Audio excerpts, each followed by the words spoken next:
안녕하세요. 승준아빠입니다. 오늘은 매화나무 아래에서 한창 싹이 올라오는 원추리 효능 촬영하고 나왔습니다. 이 매화꽃 향기가 아주 좋습니다. 그리고 햇빛이 좋아서 이쪽에 원추리가 아주 많이 보이고 있어요. 먹지 않았는데도 배가 부릅니다. 이 원추리는 백가까이 열애살이 풀로 주로 각지의 산속 양지 많은 곳에서 번식하고 높이는 약 1m까지 자랍니다. 이쪽은 그냥 시골에 그냥 빈터에서 지금 촬영하는 거예요.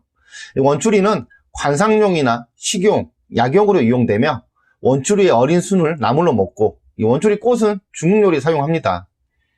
이 원추리는 근심 걱정을 잊게 하여 망우초라 불리는데요. 옛날에 이 효심이 지극한 형제가 부모님을 모두 여의게 되자 매일마다 슬픔에 잠겨 눈물로 이 세월을 보냈답니다. 어느 날 형은 슬픔을 잊기 위하여 무덤가에 원추리를 심었고 동생은 부모님을 잊지 않으려고 난초를 심었는데요. 세월은 흐르고 또 흘러갔습니다. 형은 슬픔을 잊고 열심히 일을 하지만 동생은 더욱 슬픔에 잠겼답니다. 돌아가신 부모님도 안타까웠던지 꿈에 나타나서 이렇게 말씀하셨다고 합니다. 슬픔도 잊을 줄 알아야 한다. 부모님의 말씀에 따라 동생도 형처럼 원추리를 심고 슬픔을 잊었다고 하는 전설입니다. 원추리는 주로 비뇨기 질환을 다스립니다. 관련 질병으로는 간질, 이와 장을 보호하고 눈을 밝게 하며 병으로 인해 열이 나고 가슴이 답답하며 괴로운 증세, 불로장생, 팔다리의 힘줄이 오그라드는 증상, 소변 불통, 신장 결석, 소변이 벌겋고 걸쭉한 증상, 위장염, 자양강장, 소화불량, 중독, 출혈, 황달 등이 있습니다. 자양강장이 있어서 그런지 또 원추리를 먹으면 부부 금술이 좋아진다는 소리가 있습니다. 한방에서는 원추리를 헌초라하며 스트레스를 없애고 우울증을 치료하는 약재로 사용하고 민간에서는 답답한 가슴을 뚫거나 폐결핵, 빈혈, 황달, 이뇨 등의 증상을 치료하는 약재로 널리 쓰이고 있습니다. 이 원추리 꽃을 말려 몸에 지니면 아들을 낳는다는 믿음이 있어 이 등남초 또는 의남초라는 별명도 있으며 사슴이 먹는 해독초라 하여 녹총이라 불리우며 산에서 길을 잃어 허기가 질 때 뿌리를 날로 먹으면 허기를 채울 수 있고 독을 푸는 9가지 식물 중 하나에 들어가고 자양강장제로 사용하는 이 원추리 효능 알려드리겠습니다. 암에 좋은 효능이 있습니다. 이 원추리에 풍부하게 함유된 안트라퀴론 성분은 강력한 항염 작용을 통해 이 종양세포가 많아지는 것을 막아주어 암을 예방하는 데 효능이 있습니다.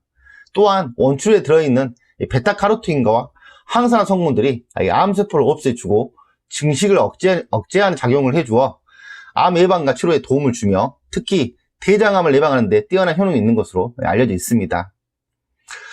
또 노화를 방지하는 효능이 있습니다. 이 원추리에는 베타카로틴과 비타민 C, 카로틴과 같은 이 항산화 성분들이 풍부해 세포의 산화를 억제하고 노화의 원인이 되는 이 활성산소를 없애주며 신진대사 촉진과 혈액순환을 원활하게 해줍니다. 특히 원추리에 들어있는 이 카로틴 성분은 노화를 방지하는 데 뛰어난 효능이 있어 피부의 노화를 방지하고 피부를 건강하게 해주는 데 좋습니다. 세 번째는 신경을 안정시켜주는 효능이 있습니다.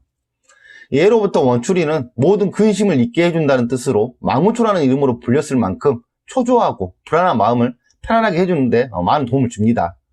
최근에 한 연구에서는 원추리가 항우울증 치료에 효과가 있는 것이 확인되었을 만큼 원추리는 스트레스를 없애주고 마음을 안정시키는 효과가 있어 정서 불안 및 우울증을 치료하는 데 도움을 주며 예전에는 마음의 병을 치료하는 데 사용하기도 했습니다. 또한 이 밤에 잠을 잘 자지 못할 때는 원추리 꽃으로 된장찌개를 끓여 먹거나 원추리 꽃 비빔밥 등 여러 음식에 활용하면 답답한 가슴을 풀어주고 불면증을 치료하는 데 좋습니다. 네 번째는 피로를 회복하는 데 좋은 효능이 있습니다. 원추리에 많이 들어있는 각종 비타민과 미네랄 성분은 신진대사를 촉진시키고 몸속에 에너지가 만들어지게 도와주어 기력을 복충해주고 피로를 회복하는 데 많은 도움을 준다고 합니다. 건초 광목에 의하면 원추리 꽃을 삶아 먹게 되면 가슴을 맑게 하고 오장을 편하게 하며 몸이 가벼워지고 눈이 밝아진다고 기록되어 있듯이 원추리는 자양강장을 위한 음식으로 사용되고 있으며 소화가 잘 되지 않거나 몸이 허할 때 드시면 입맛을 돋우어주고 몸과 마음의 피로를 풀어줍니다. 그리고 원추리는 이 간 기능을 개선해주는 효능이 있습니다.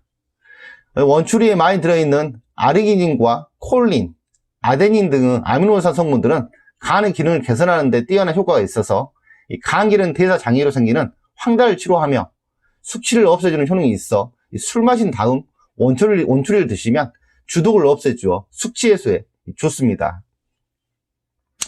또 소변이 안 나올 때 원추리는 소변이 잘 나오게 하는 효능이 있습니다.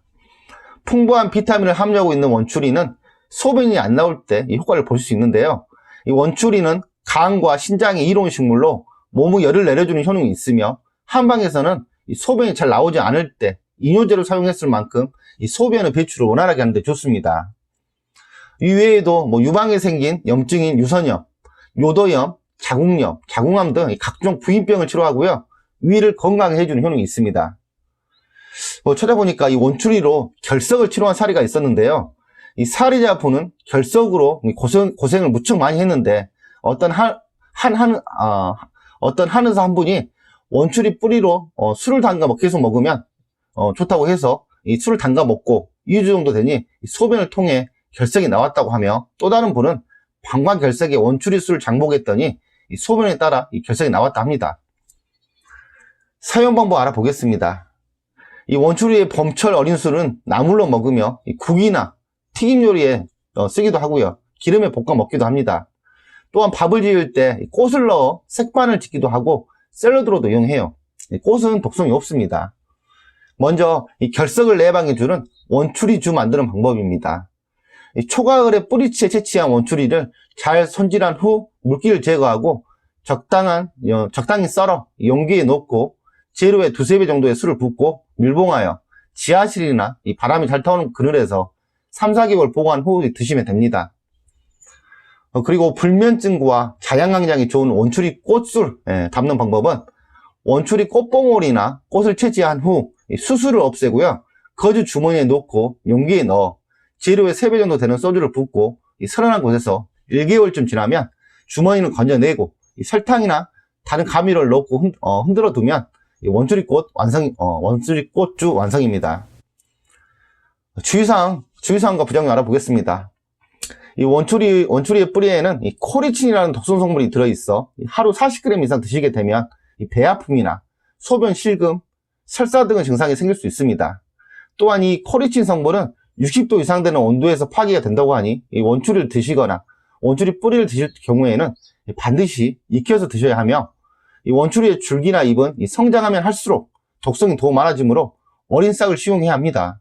지금 보면 좀 큰 개체는 먹어도 되는데 너무 작은 개체는 좀 더 클 때까지 있어야 되겠죠. 근데 여기서 더 커버리면 힘들죠.